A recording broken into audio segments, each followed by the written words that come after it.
আপনি কোটি টাকা খরচ করেছেন ওই ঘরের মাধ্যমে আপনি বসবাস দূরের কথা একটা শ্রমিকও থাকবে না। কাজ না করলে আপনি বিলাসিতা করতে পারবেন না। আজকে সেই শ্রমিক দুয়ারে দুয়ারে ধারে ধারে ঘুরে, কিন্তু তার খবর কেউ রাখে না। সে আজকে সরকারি এক প্রান্ত থেকে আরেক প্রান্তের খবর পায়, এক মুঠো চাল দেওয়া যাবে, একটি কম্বল দেওয়া যাবে।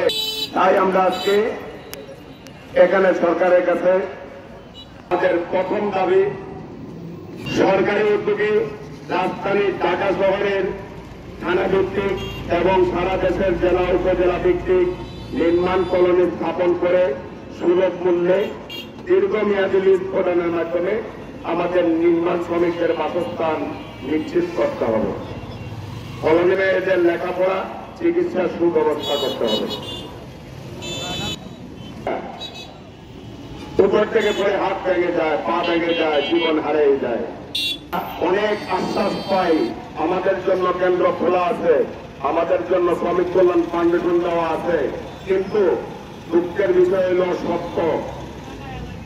আমরা কথা আছে, আমরা দাবি করি প্রতি মাসে একবার ঘোষণা করার জন্য, কিন্তু সরকারিভাবে রুল আছে 3 মাস পর পর করার জন্য।